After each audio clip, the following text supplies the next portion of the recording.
Today it's going to be the dinosaur that pooped a planet.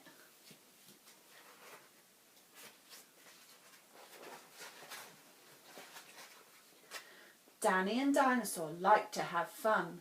Some days they had lots, some days they had none. One day they were bored. They had no games to play.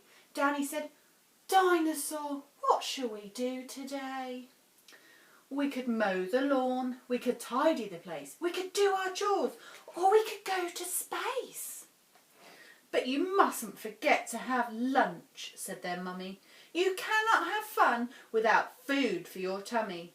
So they packed a packed lunch for the Science Museum, where rockets were kept if you wanted to see them. They flew higher than houses and buildings and cranes, much higher than birds, even higher than planes. So with no food on board, not the smallest of crumbs, a disastrous dinosaur feast had begun. It gobbled up gadgets and gizmos galore. Nothing was safe from the space dinosaur. Robots and ray guns and blinking red blinkers. Eating things that thought up by NASA's great thinkers.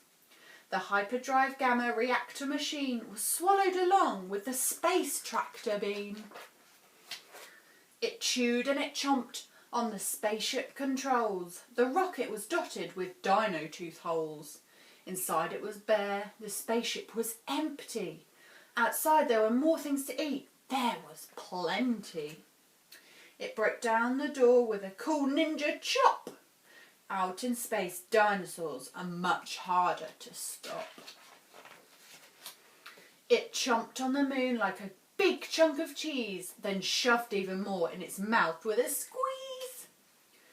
It munched on the Martians from Mars and their cats. Their cats are like ours, but their cats wear cool hats. Satellites, Saturn and 6 supernovas, shape-shifting saucers and 7 space rovers.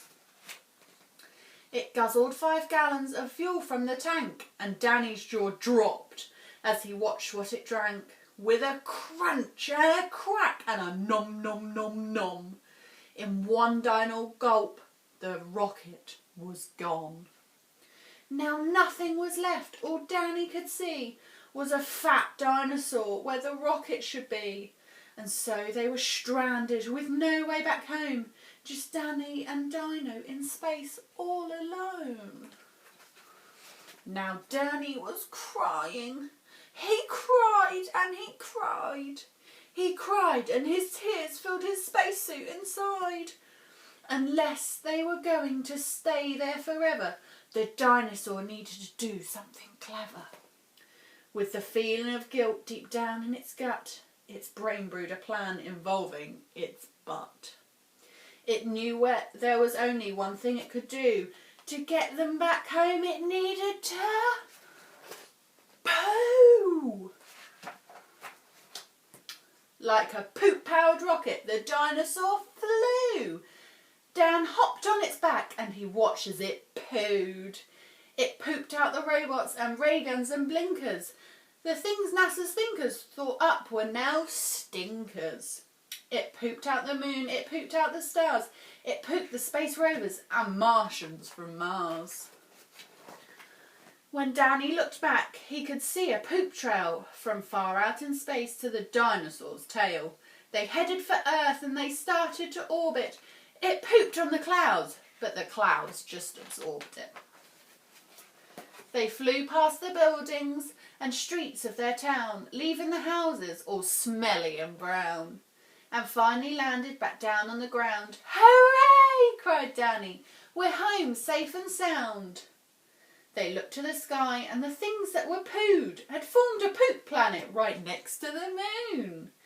And so Danny promised to listen to Mummy, because fun is not fun without food for your tummy.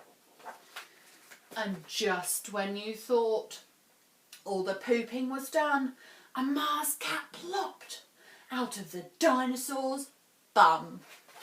I hope you enjoyed it.